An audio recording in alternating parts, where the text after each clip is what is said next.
Yeah, that was all ran together. Okay, your boy Mike is in the house as well, man. We getting ready to get into some talking, man. We're gonna get into some of this some football talk, training camp. We got a lot of stuff to talk about. As y'all can see, predicting the 2026 breakout stars based on the early training camp performances. So with that being said, man, I hope everybody's doing okay because we getting ready to huddle. Let's get ready to huddle.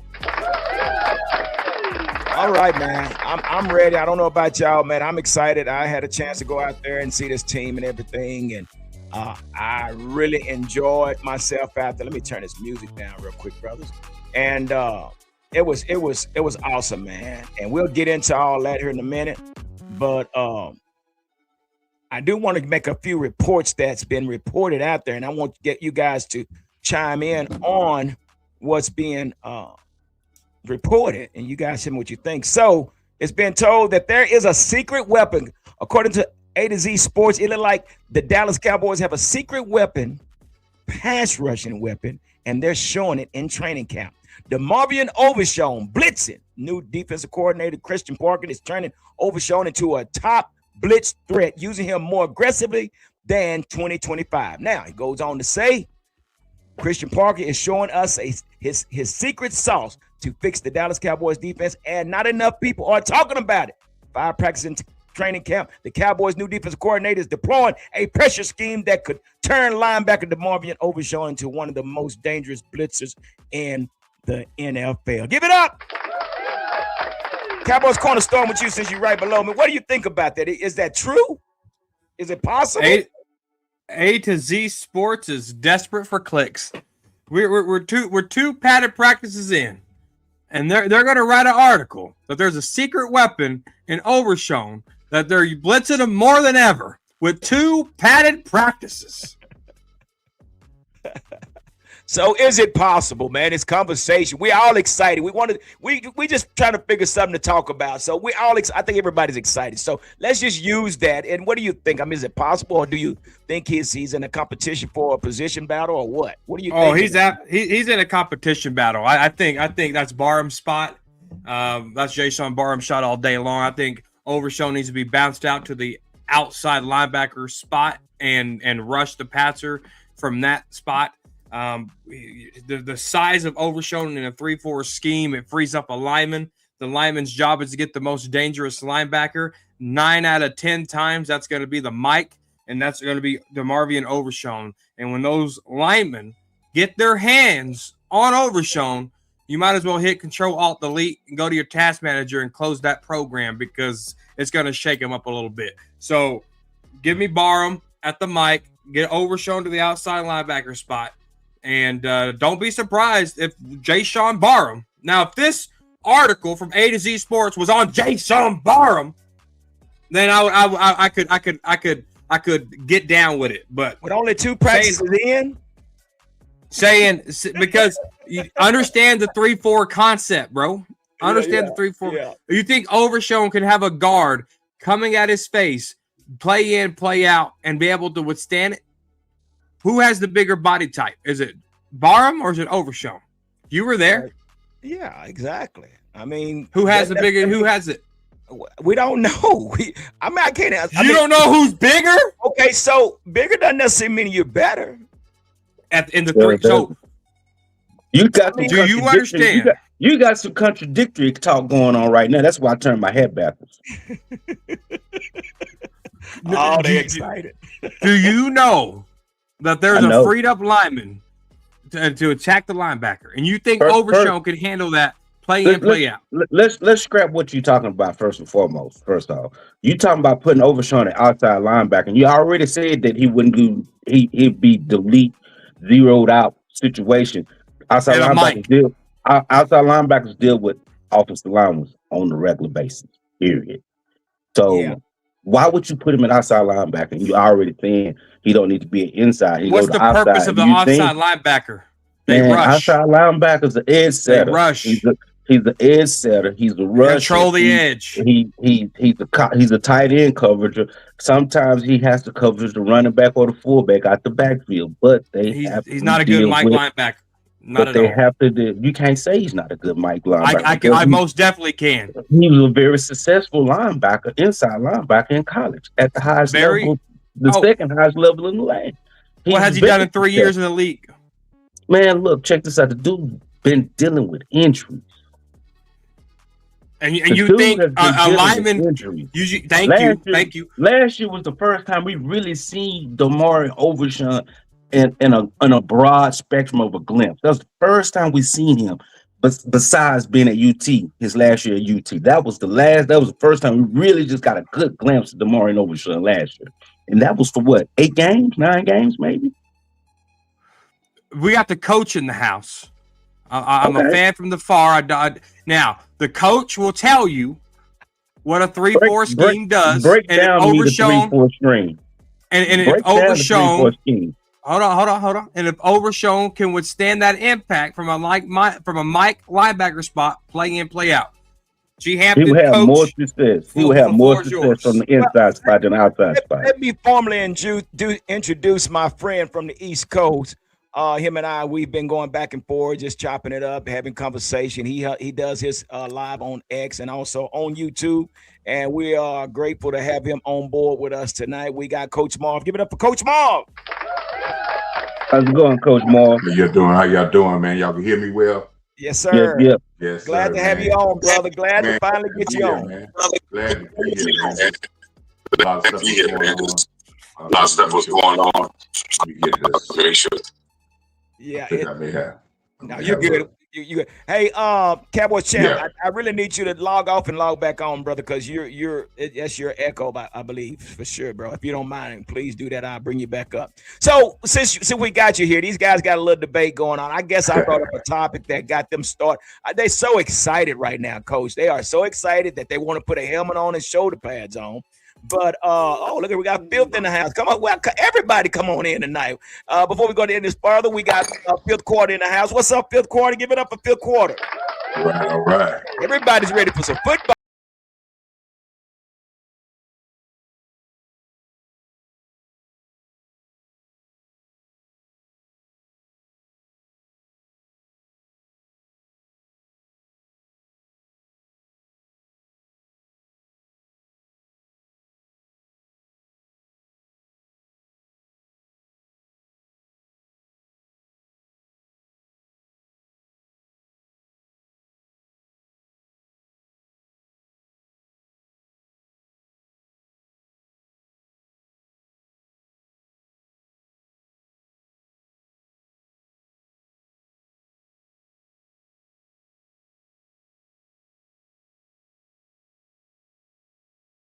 Be sure to chime in because we got a topic going right now, and I'm gonna get with Coach Marv right now and ask his opinion about this. So now it's been reported by A to Z. They're saying that the Dallas Cowboys have a secret weapon, and DeMarvion Overshown, as the maybe probably the most dangerous blitzer in the league this year. And so I guess, Coach, you want to chime in on that? Do you think this is a possibility, or are they really, or are they reaching right now? I don't think that. I think in this scheme, if you want to really know what the scheme Christian Parker is, you have to dig into what the Philadelphia Eagles scheme was of last year. And I heard the debate about Overshown being middle or outside. When Christian Parker got hired and he started the 3-4, I said the 3-4 would be tailor-made for Overshawn and Easy, right? I said it would be tailor-made for that. And I'll go with what my partner was saying. I had Overshawn on the outside as an outside rusher because I thought it would be tailor-made for him to be out of traffic. Now, I'm not saying Overshawn cannot be a great middle linebacker, because you got to understand in this 3-4, there's not going to be direct contact on your linebackers because they're going to try to cover all the linemen. They're probably going to be 5. They're going to cover 5. If you remember Philadelphia, they covered 5 when they played the run real well. 2 outside linebackers, 2 guys in 3-eye techniques got over center, and they played 5 cover 5 as well when they rush. as well as the linebacker. Remember the linebacker that we went after hard from Philadelphia? That was a free agent linebacker that from Yeah, Georgia that we went really hard. yeah. Look at all his tape. He blitzed about 70% of the time up the middle. He was their pressure guy. So they're taking that same philosophy with Overshawn here. If you watch the training camp, he's going. So you're not asking Overshawn to play from sideline to sideline in 3-4. You're asking him to play from Blitz middle to one side. Yeah. Where you got the other linebacker playing from middle to one side.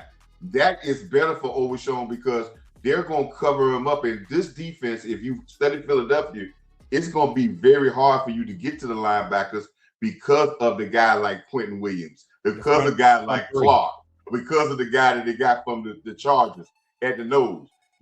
These guys, his linebacker is going to be virtually to run free, and they're going to use the free safety, the strong safety, when they rotate up to be able to cover that under flat, and they're going to allow the middle linebacker to blitz a lot of the time and apply pressure. So if that's what Overshawn, because if you think about him in Texas, that's what he did well.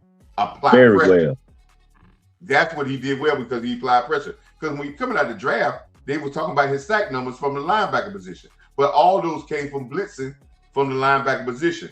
And as long as he's playing going forward, and we're not asking him to go from sideline to sideline and read and stuff like that, and we playing forward, this is why they say that this is a weapon, because he plays very well going forward.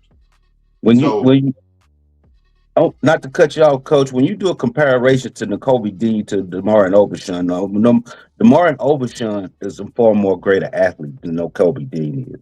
When you look at the measurables, height, lean, speed, he's head and shoulders above N'Kobe Dean in those areas. Far more better. But one area that N'Kobe Dean is way above Amar Overshawn. N'Kobe Dean has been one of the smartest middle linebackers in the NFL. That was his superpower. Everyone loved him because he could run. He was a Georgia guy. And the Georgia middle linebackers know how to be able to run a defense, and he knew how to run a defense, and that's why we went so hard to try to get N'Kobe Dean to be that physical blitzer. And then if we couldn't get N'Kobe Dean, this is why we drafted Barham. Yeah. Barham he may not have the smarts, but you're talking about a guy that is fast, that knows how to rush, and when he comes up the middle, you're not going to running backs are not going to block. And he's 11 pounds heavier, so he can play Mike. Right. Well, they got him playing all over the place. What I've seen out there on the field, they had this guy in every gap that was out there, bro. But Cowboys champ D Winters is even smaller than Overshawn. So what do you think about that? D Winters is a shorty, man. He's a little bitty guy, but that's where they have him now. So D Winter might be the odd man out before Overshawn. I don't know what you think, Cowboys champ. To me, I think that pick trade for D Winters. I think D Winters was just for insurance policy. Insurance policy. He's going to be captain.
Okay, so that's where we are with that. Appreciate your comment though, for sure though. But let's do this here, man.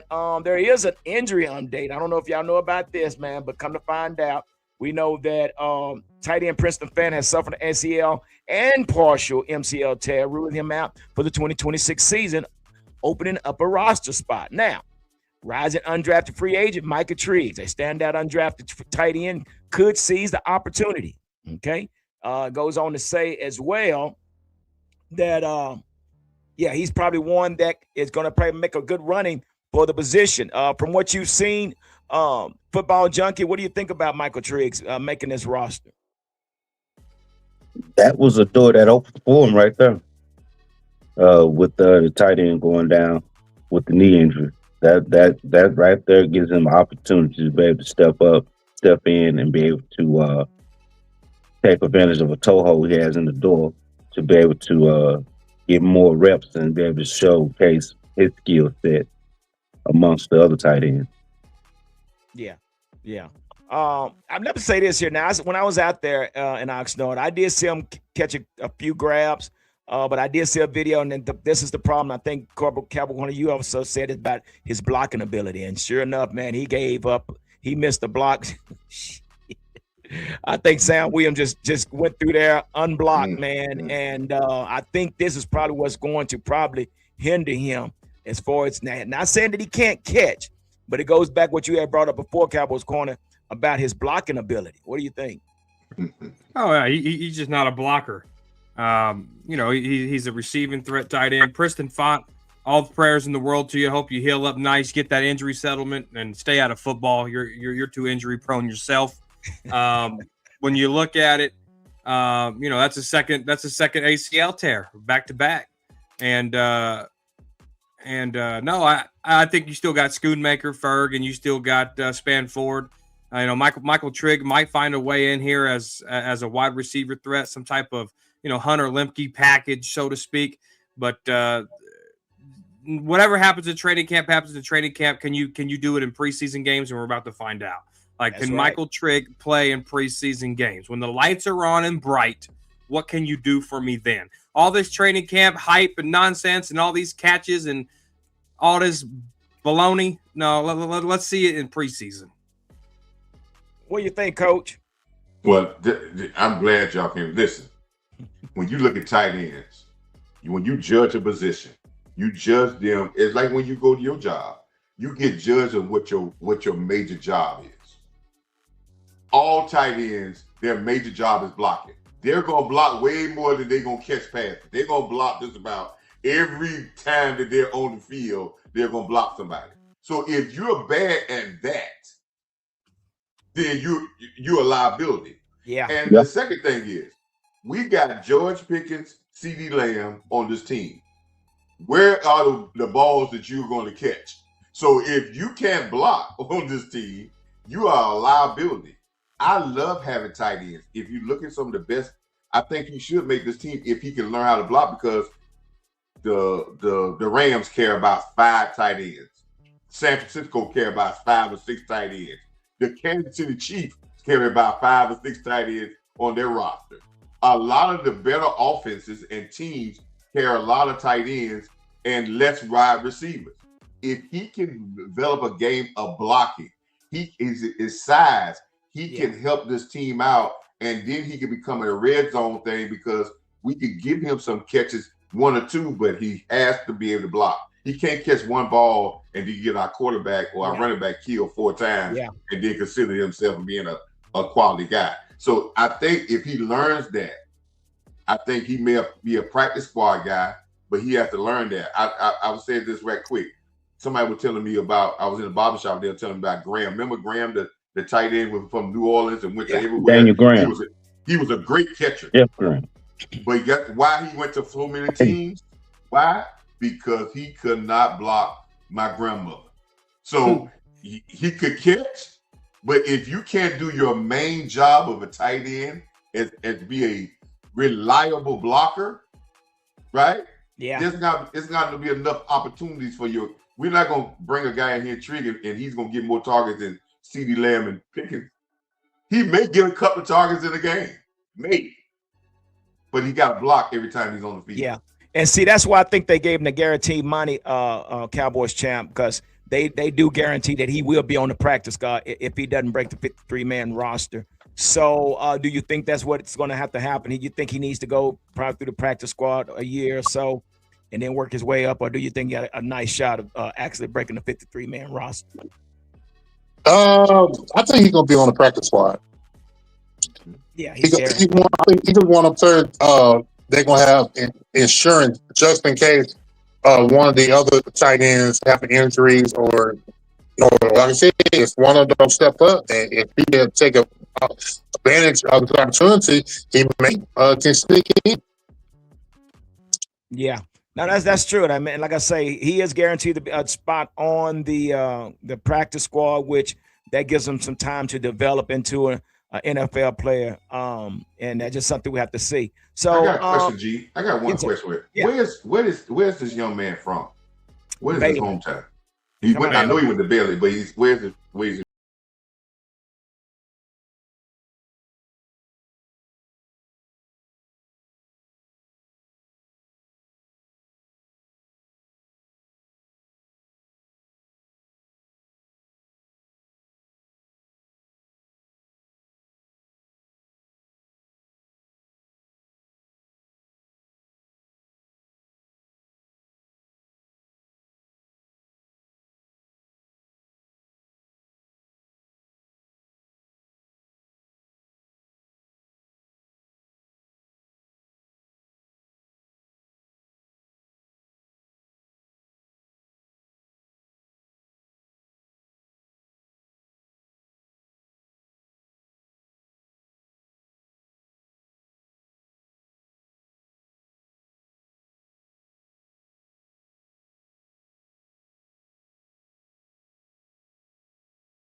greatness? I tell everybody this: greatness is based off consistency. There is not a Hall of Famer out there that hadn't been consistently good and consistently great on a consistent basis. It's not based off of one shot. We're talking about a guy that and a receiver and all the better receivers in this league than caught over there. We're talking about a guy, and I'm not talking about now. Like I said, I told G yesterday, I've had Pickens on my fantasy team since he came in the league. He was my third wide receiver on my team because I knew he could have a big game, but then it was going to be games he wasn't going to do anything. His consistency is a issue to me, and I think he's about to be a more consistent receiver because I see a maturity in his speaking. But as for him to be ranked higher on that list, right? No, he hadn't earned the right to be ranked higher. Listen, 93 catches was his most catches in a year. Before that was 68. 68 receptions in a year. That's the first 3 years. So Dak made him better? Yeah, that's you're talking about 68 receptions. You're talking about number 2 receiver receptions for your career. That's what we're talking about.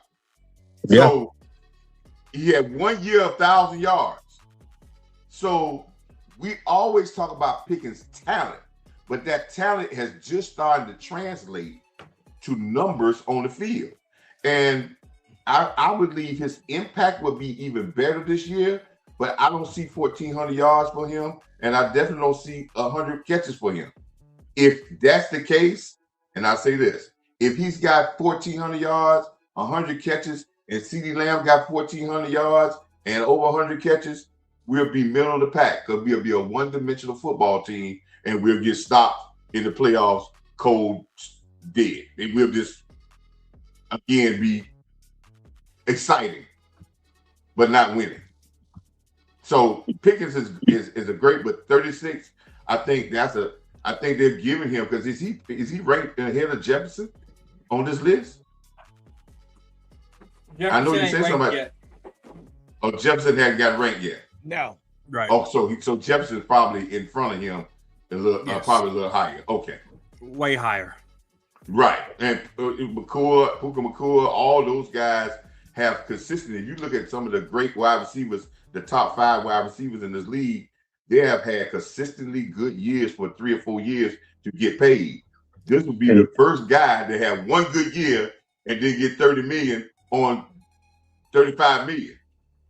But you also got to take into consideration too, those guys that we're talking about, that's not George Pickens, consistently had consistent quarterbacks. George had. Not Jefferson. Not Jefferson in Minnesota. You know, had a whole host of quarterbacks. But Jefferson has had a quarterback to be able to deliver to him consistently. When you take them quarterbacks that was at Minnesota, and you go look at them quarterbacks that was at Pittsburgh with GP, them quarterbacks is trash. All them quarterbacks that's been in Minnesota, garbage. Well, and I guess when we talk about GP, I mean, for and then we know he's been in the league for what, 3 years? Yeah, 3 years. I think it's more about what he done in one season. I mean, you can't take away the fact that when CD went down, he kept the ship right. He righted the ship and kept the ship afloat and everything like that. And we really didn't miss a beat, even though they was trying to roll a cover 2 on top of him. But I think that's a great accomplishment for him to be a part of the Dallas Cowboys and put up those type of numbers. 36, I mean, it don't matter. I mean, it's just a number. I mean, so yes, maybe some fans do have a problem with it, but those are good numbers if you ask me. And then for you to make the Pro Bowl, good number. Those are good numbers. I mean, again, and when I was out there in Oxnard, man, I'm gonna say this here, man. I'm telling you, people can say what they want, but this guy, he's a dog, man. That guy, I mean, just having him out there, you could see the energy, knowing that they got this much confidence in both of their receivers. And then you got your tight end. Then you got your 1,000-yard running back. So just the energy itself was so high, man, being out there. So what you got, Cowboys corner? I know you're getting ready to say something. Go ahead. Oh no, I'm happy for George Pickens. I think Pittsburgh paid him into a light where he has to overcome that. For 30 other teams, I would say 31, but this is the second team now. So 30 other teams have to look at him and say, are you the same guy that was in Pittsburgh? How did Dallas turn you around? And he's a goofball. I mean, you look at the draft meme that came around with his shorts all high and, he's all looking like Gumby in front of the TV on that draft night. Maturity, there's maturity issues there, but people got to find their own swag. I mean, the NFL is thousands of different men and women in the NFL with all different personalities, all different walks of life, and they just have to understand who George Pickens is.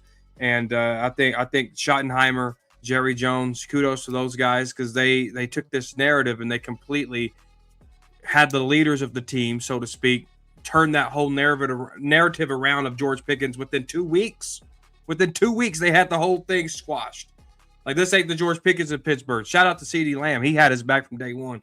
But to get to get the 36 spot, I'm cool with it.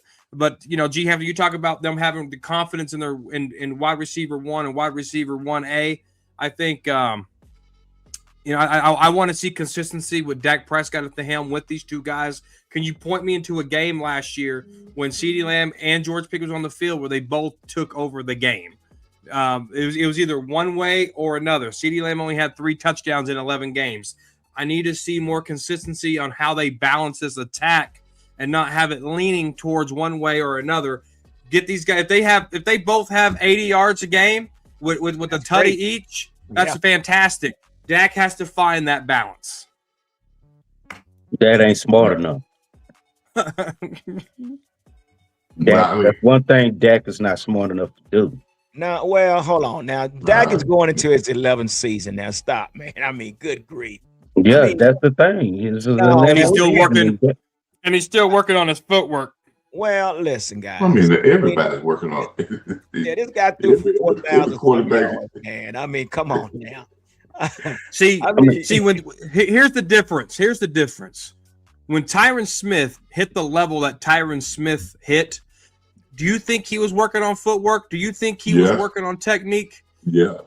The guy already hit what he had to hit. If you think Dak Prescott don't continue to work on their craft and work on their technique, then you're sadly mistaken. Do you think he? It's not a game that you could just say, "Oh, I got it," and I don't need to work on that no more. But check this out though. But you've seen the elevation in Tyron Smith's play from his rookie year playing right tackle, moving over to left tackle, and he got a lot better, right? Dak Prescott in 11 years hired in 16, 17, 18, and 19, went to Florida, hired a guy to work on his footwork, and it didn't work. Why did it not work for Dak? Why did he always go back to old habits? After years and years of training, 1,000 hours makes you a perfect guy. And Dak Prescott has about that. And these bad habits, where are they really showing up that you're pinpointing to say that they look so bad? For Dak Prescott's footwork, right? His throwing motion. I'm just saying. Let me break it down for you. Let me break it down for you. Kansas City Chiefs game. Cowboy. This was 2021 Kansas City Chiefs at Arrowhead. The first time the defense held the Kansas City Chiefs and Patrick Mahomes at Arrowhead to 19 points. Never been done. The Dallas Cowboys defense did it. One of the first throws of the game. Dak Prescott, 3-step drop, trying to hit Michael Gallup down the sideline. You know what Tony Romo said? You have to be Michael Jordan in your prime to catch that football. Why is that? Because his footwork and his throwing motion was not synced. You know when Dak Prescott's throwing motion and footwork got synced? Under Mike McCarthy. You look at last year. There was a lot of throws he hit on the dime. But there was a lot of throws and his 5-step drops that were his footwork and his throwing motion did not sync, and the ball was underthrown or it was overthrown. And we're talking about a 10-year vet. Tell me what quarterbacks don't do that. Don't make bad throws. The pros consistently make bad throws. Make bad throws. Tell me what quarterbacks don't make bad. I gave you examples. Here it.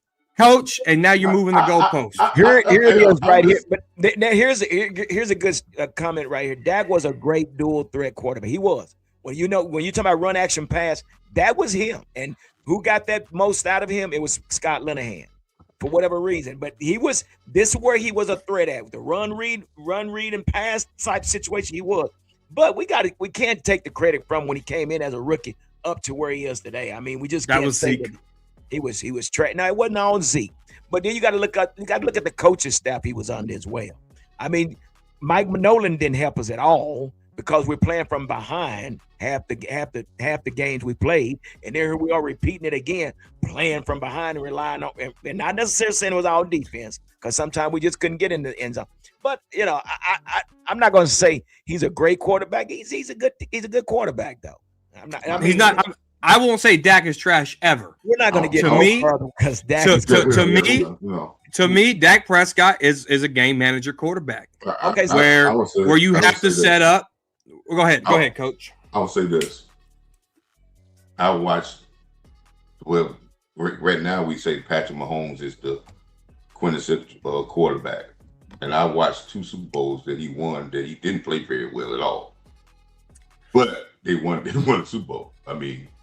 The first Super Bowl they won, he didn't really play very well at all. And then they won back-to-back Super Bowls, and they went 6 games that year that they didn't score any points in the second half. with Patrick Mahomes. So their quarterback play sometimes is good, but sometimes we scrutinize everybody differently. Teams win games, and it's not a player that's going to play perfectly, and especially a quarterback that does so much that they have so many responsibilities.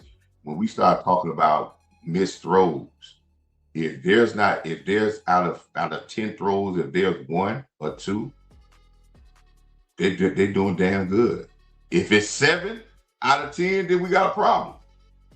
But you're going to miss some throws in this league. This is what you do. This is football. There's no perfect guys. I've watched. If you want to talk about one of the greatest quarterbacks in our history, Troy Aikman. I'm a Cowboy fan. I remember Troy Aikman got pulled by a lot of stuff when he didn't play well.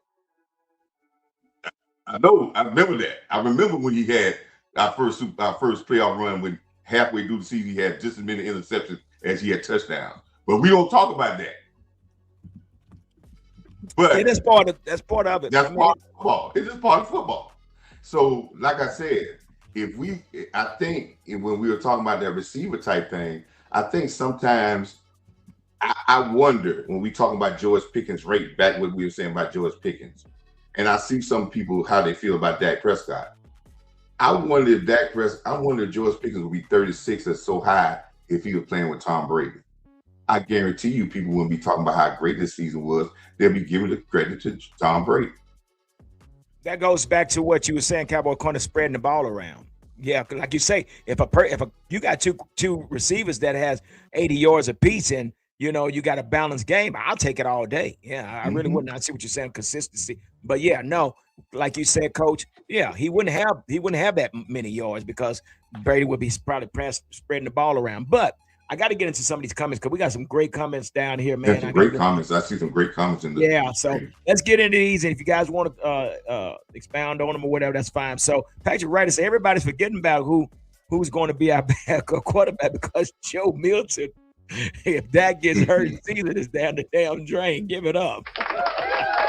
Dude, I watched this guy in practice, man, and this guy, for whatever reason, when he can't make the reads, he takes off running and he runs all the way to the end zone. And he celebrates.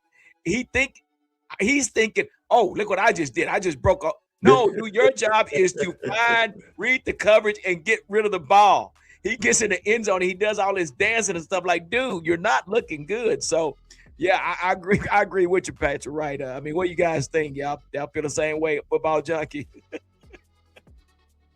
You already know how I feel about Joe Milton III, man. Joe Milton III. I'm glad we got Sam. I got named after my granddaddy. I'm really. I mean, I feel like Sam is a more serviceable backup than Joe Milton all day. I just think Sam, and I think Sam is a way better choice. The only thing you got to do is make sure Sam is prone to turn the ball over. So if you don't put him in that situation where you stress him out too much, right? It's almost like that car that you got that you can't drive long distance. But in town, you could drive all around. Hey, I had one of those cars, man. I had plenty of those cars. So, and every coach knows their tolerance level of their players. That's what you got to learn. You got to know certain players, I don't care, they only 10-minute guys. If they go more than that, they're going to start, they're going to falter. But Joe Milton, this is where the maturity, when we talk about maturity. Last year, I said when he came in, he laughing and joking. He has not taken his craft serious. No. And then I don't think the coaching staff is doing him a service by allowing him to be so joyful and stuff. And they need to say, you're a talented guy. Somewhere down the line, he got to get some hard coaching. Well, maybe it's him, though, Coach. It should have been a long time ago. It's his ego. He thinks he's that good. It's not the coaches. It's him. He thinks he's that good. He thinks he's a starting quarterback. Mm-hmm. And I'm looking at this kid. I'm watching every play. He can't get the ball off. He holding the ball 5-6 seconds. Then he takes off running, and because he scored, he starts celebrating. Like, dude, you don't really get the IQ. I think it's the IQ. I really think it's the IQ. What you got, Corner? I hear you. I see you frowning and everything. What you got? Man, both these quarterbacks suck. Well, Sam Howell, and Joe Milton. Woo! Yeah. And it's the Cowboys' fault for not trying to draft and develop. Schottenheimer coming into year 2, having to deal with Joe Milton after he already seen him for a year. Then they bring in Sam Howell. Schottenheimer should be able to draft and develop his own guys. Any new coach comes into the NFL or to a new team should be able to draft and develop their own guys. Well, And why would you and draft now you're a $60 million quarterback though? Corner, he's not going to be here. You got too much investment in this quarterback you got now. You do, and that's still the problem with ownership. They did the same thing with Tony Romo. They did the exact same thing with Tony Romo up until they drafted Dak Prescott. Yeah. I think Tony Romo was 33 years old when they drafted Dak Prescott in the 4th round, but they wanted guys like Paxton Lynch and Connor Cook. Guys couldn't. A paperclip can evaluate a player better than Will McClay, Jerry Jones, and Steven. Like a paperclip can value a quarterback better. I think when you look at this front office and what they do for this backup spot, they don't take it seriously. It's a joke. It's a complete joke. It's 2 trash cans behind Dak Prescott. They're not going to win you a game in the National Football League. They're just not. Cooper Rush is better than Joe Milton and Sam Howell combined. But the only reason I say Sam is because he has experience. That's the only reason I would take Sam as the number 2 quarterback over. Yeah, he has a lot of experience losing. He most definitely does. Yeah. You could. I mean, if you're looking for a backup quarterback to win it, and again, I said team. You could. If your job is to win games as a quarterback, your job as a tight end is to block. Yeah. And Sam Howell can't win games. But there's no better job in the NFL. The greatest team sport in the history of sports. Quarterbacks don't win football games. They don't? No. You sure about that? Okay. Do they play every play of the game? So just run a Wildcat offense and let's see how many points you score. Okay, if you don't stop, just run a Wildcat offense and let's see what you do. Well, if he could do it without nobody blocking, I would love to see how that works. Let's just run a Wildcat offense. Apparently, you don't need quarterbacks to win games. Y'all done started this Dak Prescott thing, so let's get into the comment because everybody got something to say. During 17 game in 2025 NFL regular season, the Dallas Cowboys offense scored an average of 18.6 points per game, excluding their kicker, and that's true. That's true, but it was a lot of times. I mean, that's that New York game. We had to depend on our kicker for that 64-yarder. Sheesh. So you're probably right about that. What was that? Yeah, that was a lot. That was a lot. For that kicker.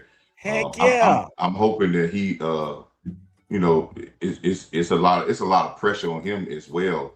Now he's gotten paid, and now it's to continue to keep on doing well. He had a little rough spot at the end of the season last year where he missed a couple of kicks, but he does real well. We just want him to be consistent, but I don't think we should depend on him as to try to be putting a little too, because now with people thinking that he's supposed to hit 65, 70 yards.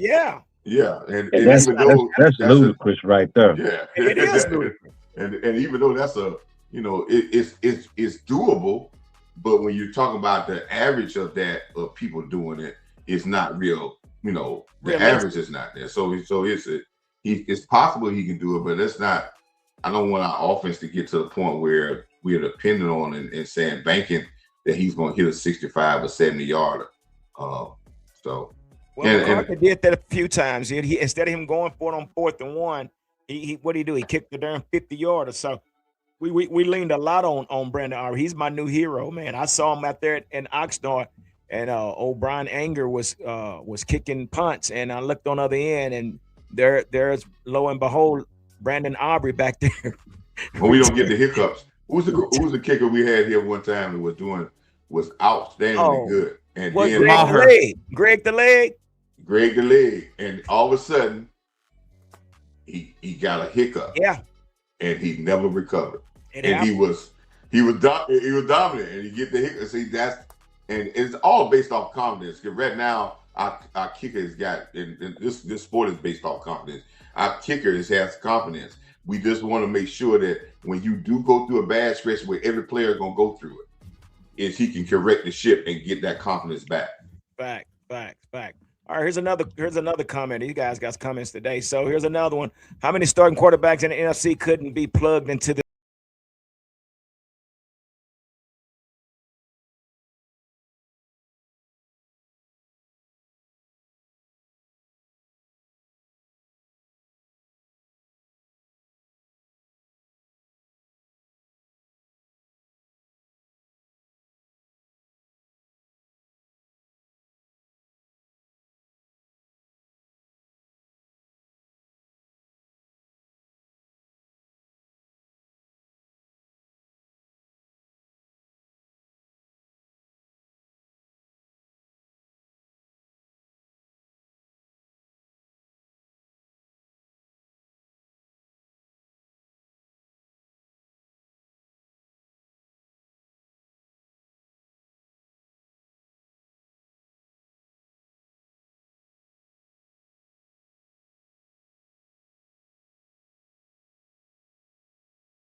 continuity as a team, as a defense. You want to talk about the defense. I think the offense has already built continuity from last year, and they're building more continuity from last year.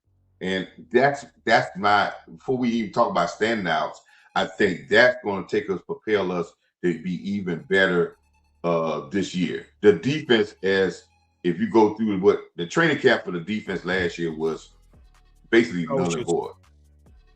That was, you didn't have none of your players that you depended on at the end of the season was there. Michael Parsons was a holdout. Diggs was not practicing. Sherelle Rebel didn't practice. Clark wasn't even here. Quentin Williams wasn't even here. When you got Murray here, he was out the first couple of weeks of training camp. You practice two guys, Sanborn and Elam. You practice them the whole time. They didn't even last on the team the whole year. So you did a training camp with a bunch of guys that really went pivotal to your team. So it was a waste of time when you practicing guys that really weren't the pivotal guys to your football team. So we got a chance to be together. Same thing with the offense. When George Pickens was just coming here, we had to learn who he was. Williams was just coming here. We had to learn who he was. All this now, your offensive line, most of your offensive line last year, none of them had played 17, and still yet, some of them ain't played 17 football games in the NFL yet. So now we have a more continuity football team, and I think we are starting to see that in training camp because we're seeing the little bit more physicality, the more juice are going in because we're together as a unit and we're healthy together as a unit. People, that is going to prove big time dividends to this season. The togetherness and having that continuity is going to be a whole lot better than when you have a bunch of guys that's out, they're not together, they're here, this, that, and then you try to throw them all together. But when you get some continuity, when you run into a rough spot, that togetherness is going to bring you through it. Last year, I already knew after we got a training camp, once things went haywire, it was going to go south, and it went exactly the way I said And I said that during the training camp time because I didn't see the groups together. And that's a very important thing. I think we're seeing that. We're going to see that in these preseason games. I think these preseason games are going to look a lot better because I think we're a lot more advanced with the continuity to this football team, and I think that's going to prove dividends to us. And I'm very excited about that. And we're going to be a whole lot better team all across the board just because of that reason. I agree with you. What you got, Corner? Fill us in what you got and what you've seen so far up to this point.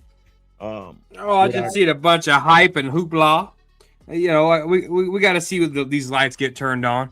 You know, we seen the guys, the likes of Simi Fehoko, do all this glitz and glamour in training camp, and it didn't pan out. We've seen this book, we read the story, we've seen the sequel, and we've seen the trilogy. I think we have to really look at this and know who our starters are, and they all need to play preseason games. I don't know what it is about. It ain't gonna happen. I know it ain't. But you look at the good teams that play in the preseason, and that you have to get some reps. Coach talked about continuity. The best continuity is live reps, getting live reps in a live game. These joint practices is not going to do it. You know, the Cowboy media tried to sell us last year with Matt Eberflus's defense that this defense was all over the field against the Rams. But they were 32nd in the National Football League. The continuity starts in real live action, and they have to be able to get that done. If they're going to communicate, they need to understand that they need to do that in a preseason game where the gloves are off and it's fists to flesh. Like, that's what has to get done. And these joint practices, these cartoon narrative practices, does not benefit this team. It doesn't. There's been plenty of times where Dak, look, when Dak Prescott in this offense, right? In week 1, they were thunderous the first half of the Philly game last year. Completely non-existent in the second half. Why? Because there was no continuity of a live game of those reps. They need to play a series, first preseason, two series in the second and a quarter in the third. But the sissified coaching staff ain't going to let this happen. They need to get these guys on the field. Continuity begins there. But this overhyped training camp, we've seen the movie. It's the same old, same old. Get them on the field, let the pads do the talking, and quit watching these damn highlights. All right, you heard it from Cowboy Corner. Okay, football junkie. What do you think up to this point now, man? What you feeling? How you feeling?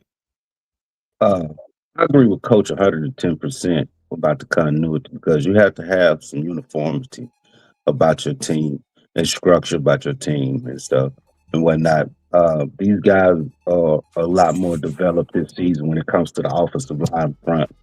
A lot of those guys was shuffled around, and now these guys, now that they have that season up under their belt and have had the chance to lick their wounds and go back and look over the tape from last season and see their own errors and misplays, missteps, and whatnot throughout the season, you know, from the breakdown, they see and understand the variables of what they're needing, what the expectation is in the second season in this offense. So I have much more expectation out of the offensive line to do a much better job and to do more due diligent job of what they need to do to perform at their task.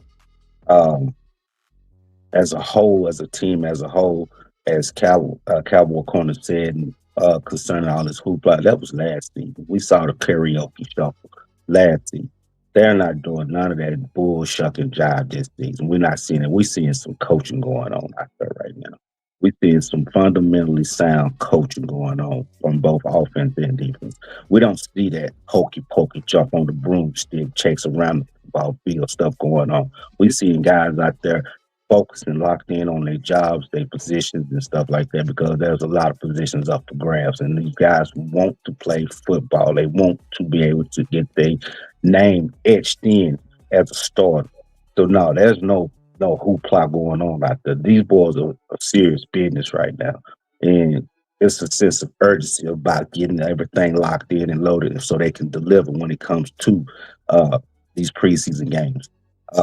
As far as more reps for the starters, no, don't do it. Check your investment. Don't risk no chance of getting nicked up, banged up, and injured up and stuff like that. Remember, we are the Cowboys, and any chance anybody get to be able to eliminate a Cowboy or a player at any given time, a chance they can to reduce us being able to perform at our ultimate best, they're gonna do. Nah, let's go ahead, get some reps in. Make sure everybody's on point, on the same page. Pull back. Let the boys that's going to be able to back up, get their sense of urgency of learning the game, get their feet wet, so we'll be able to have an understanding of who's going to be able to fill out the roster. Boys just putting starters out there with more reps. No, don't do it. Yeah. What? Well, go ahead, Coach. Because I want to make sure, me and Cowboy Corner, we disagree, but we're gonna agree on some things. So that's the greatest about football. You can disagree and you can agree.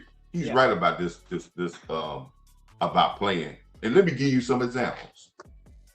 I talked about this before when we had one of the worst defenses in the history, the Mike Nolan defense. It was worse than this defense was last year because you could run the ball at will on it up and down the field. Dan Quinn comes in the next year. We didn't get a bunch of the continuity of that defense. And guess what a lot of those guys did in preseason? They played. They played in preseason. And that translated for them having a listen. They went from 32nd to I think 12th in overall defense and top 10 in scoring defense. And that talent was garbage compared to this talent here. You talking about Carlos Watson, Neville Gallimore. These are you talking about guys that wasn't as talented as the guys now. Defense, you must play together and get the live thing to be able to come together. Now, this offense, you could do that some with the offense. But me and G talked about this the other day. Kansas City Chiefs has been to 5 Super Bowls in 7 years or 8 years and been to 7 straight AFC championship games. Every year, they started to play 2 quarters in a preseason game. Every year, New England, when they were going through their run, played 2 quarters in a preseason game. If the best of the best can have a run like that and guess what? Pat Mahomes is coming off the knee injury. I guarantee you he's going to play again in preseason this year. Probably. If the best of the best could do that, how do I feel that I can relate to them and they're working harder than I am? Yeah, that's real talk. That's what I'm saying. If the best of the best, and I say this right quick, this society is going to the point that we don't copy the winners no more. We on this thing about we rather do it. No, I ain't gonna do it that way. I want to do it my way. But if this team is doing a 10-year stretch, you wouldn't think that I would say, well, wait a minute, this ain't a 1-year thing. I think I need to do it their way. Now, again, with this defense, if it was 2 or 3 years in, but Christian Parker, this is his defense, his new defense. Yeah. We're gonna see it at least a couple quarters. And if you're a football player, you're worried about getting hurt, because what happens if you go in the first game and get hurt? We're in the same boat. I'd rather you to be. It's a thin line between being careful and not ready. It's a thin line. You got to play that. You got to be smart. But I'd rather be ready, because Sunday night we play that Giants on whatever that game is. Yeah, I ain't got time to be figuring it out or seeing it from then and say something ain't right. I need to be wide open when they say go. Yeah, and that's the problem. And if I could add to that, like, I don't understand how these coaches can really evaluate what you have on offense and on defense if they're not balls to the wall on a drive and on a series. How can you evaluate it? Your in-season evaluation, which that could hurt you. It could really hurt you. Like I don't know what needs to happen, but these guys these leaders on this team need to man up and say, we're playing, coach. Caleb Downs ain't never played an NFL game. Well, he need But to he play. had Yeah, he had deserved the right to say, Malachi. you know, Malachi. yeah, they didn't play the play. Yeah, he had reserved the right to say, okay, oh, I'm reserved. I'm reserved. It's, again, like I said, you can be careful. We ain't tell him to go out there and play 100 plays. We ain't tell him to go out there and do so and stuff. And listen, Give me 2 series at least. yeah, they got to play, and that gets you into the mindset. What that does, I always say this: when guys are going and you have to, and you know you have to go into live action, right? It makes your practices get better because there's no, you start to practice in live terms, right? This is important for this young team. You gotta understand we're a very young team. And if this was a veteran team and we're saying we're much older, but these guys are young, man. The only way you're gonna get younger players is you gotta have the grind on them. And I guarantee you this: when you tell Caleb that he ain't playing, he gonna say, "Man, when I was in Alabama, we played. It wasn't no non-conference we're game gonna and take this everything. time That's off. right. We're gonna be wide open."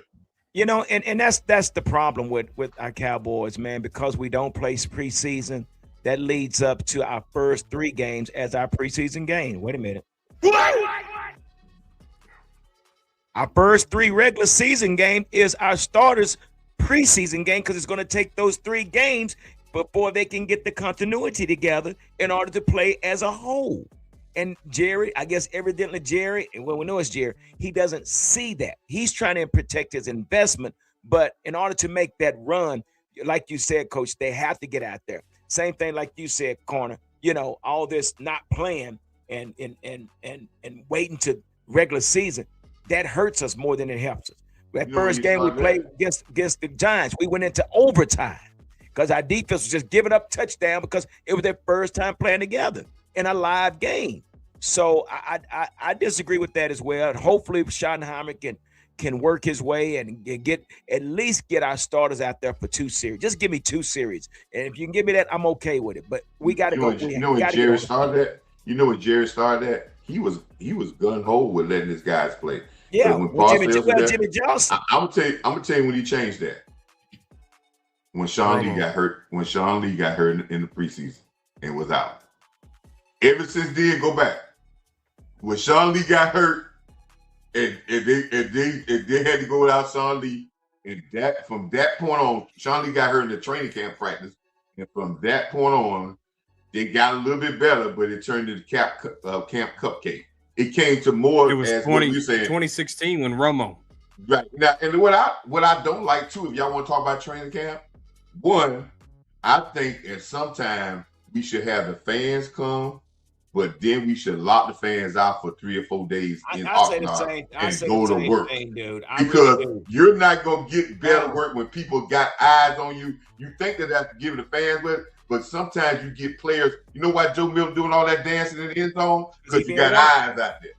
But if there wasn't nobody out there, he wouldn't be doing all that dance. And this is what kills me too, Coach. When I went out there and I did do some recording, but I always did a closed view. I didn't do the whole format. You got content creators sitting on the top shelf, up there on the back row, and giving up I've made videos to the content creator. Quit giving up our formations. That's a weapon for the opponent. They sit up there and do this wide view. Oh wow, there's trips left. Brian Brothers, he's good at it. All these guys are doing it, but I say the same thing. Have close practice, but we know why he has the open practice, because it brings money. You got to pay $20 to park, and then he's gonna buy the food. You're gonna buy all the apparel. So he's making money on top of money. So, but that should be a coach's decision when you're talking about what type of practice I want. That should. It should be. If you want to do the media room or the access, but when it comes down to if you see, and that's sometimes small changes changes the mentality. If you've been doing that, let's say if they just came back and said just that part, that, hey, we're going to have access for the first 3 or 4 days, but we're going 3 days of hard practices, and there's nobody here. We doing this by ourselves. Out here, we working. But I think that there is a mentality change to your players. That sets a tone in your players' minds like, okay, it's a little different here. But if we open it even, it done got even more. And then it's like it's hard to be able to get that stuff in this crazy environment of just everybody watching everything you do. And then it's hard to keep guys on the practice squad if you got guys filming the guys and they ain't got a center scout. They can go to YouTube and see how the tight end catches the ball. So you try to stash him, and they pick him up soon and say, "All right, man, we seen him. He looked pretty good. Let's go ahead and get him. As soon as they cut him, let's pick him on up." Yeah. But we're gonna go ahead and get ready to wrap this up. But I want to get into this one last subtopic real quick, and we're gonna end it there. And so, Jaden Blue, and corner like you said, it is a bunch of practice. That's what it is. But Jaden Blue have shown some signs. I mean, are you buying or selling Jaden Blue? Let's just go with that. Starting with you corner. Are you buying or selling Jaden Blue? Is he ready or he's just it's practice? I'm buying the mindset of Jaden Blue right now because what he said in minicamp, reflection, ownership, and understanding what he had to do to get better. I'm buying that mental part of it. But I want to see it in training and in preseason. I want to see consistency. If you can do it in training camp, can you do it in preseason games? If you can do it both, then I'm fully invested in you, Jadon. But you have to do both. You can't do one or the other. Yeah. Football Junker, you buying or selling Jaden Blue? Up in the air. Okay. I'm up in the air. Okay. I can't say I'm buying. I can't say I'm selling right now. I'm up in there. Okay. All right, Coach. What do you think? Are you buying or selling Jaden Blue? Listen. It's great you said that. I put a long couple of weeks ago. I said, listen, the physical presence to our offense is based off these backup running backs because we just can't have one. We need this, and that's the physical presence to our offense the physical present balance to our offense to make that sweet and sour. Right, for those Pickens and guys to be even more productive and dangerous. Blue and Martha and Davis have a great opportunity, right? Dang. They're not rookies no more. They done been, Davis have been here for a long time. But after 1 year, you're a veteran now. So their expectations is up for them to be able to perform. But what I would have told them, and this is, I hope Shottyham told them this way. It's a great opportunity, but opportunities don't go away. They don't die. Right. They just go to the next damn guy. So if you come in that preseason game y'all talk about, or you fumbling the ball, or we got some fumbling or whatever, or you blowing assignments mentally, you mess up on mentally that you have been told not to mess up mentally, right? If it doesn't look good, I'm not waiting long. I'm going to give the opportunity to somebody else. Yeah. So they're getting the opportunity. And you're right. Preseason is going to show a lot. But I love what Blue, his accountability, the little clips I've seen, he's blocking. I know the inside word about what one of Blue problems was last year. Know what one of his problems was? He felt that he was a backup running back, that he had to play special teams. Bro, let me tell you something. Don't work like that. You don't back up anything in the NFL, you ain't got the deserve to say you ain't play special teams. Get over there, brother. Ain't but 55 guys, you got to play. And now I think he's taking that role to say that's a part about being a professional. Yeah. You're not. So if he's done that, he's got the talent. Maffa has the talent. I kind of got a little negative because I'm from South Carolina. I'm a Gamecock fan. I don't really like Clemson players that anyway. But yeah, when he's at the Cowboys right now. But Maffa has a chance to do that. Maffa has to be a better blocker. He's bigger. So again, big guy. Preseason is going to be their time. Yeah, we need for them to shine. But we can't let them shine if we going out there and playing the preseason game like it's a god doggone a rec league game. How they gonna get better? Okay. Yeah. That's what true. I'm saying? That Yeah. goes back to what Connor was saying. How we gonna get better? How we gonna see if we go out there to say, oh, this is really an expedition. We just go out here and just to get back these 4 quarters in 2 hours. And then we're gonna say we're gonna learn who our running back is. It should be for sharpen your skills. It's at the time to sharpen your skills and knowing and learning the plays and to perfection. That's what I'm saying. And I'm gonna end on this here too, guys. I'm gonna tell you something what I did say. And when we're talking about these running backs, brother, let me tell you something. There is competition throughout this team. There's way too many running backs. There's way too many receivers. There's way too many outside linebackers. There's way too many safeties.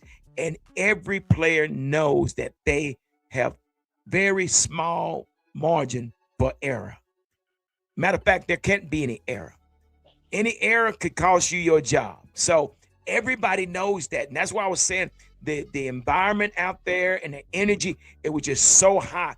And Shot, I gotta give Shotty some credit, man, because the way he's running his practice, everything is up tempo. It's like they were having a 2-a-days. It's like where they're working out and where they're practicing before they go into 7-on-7, 11-on. I mean, it's like 2-a-days.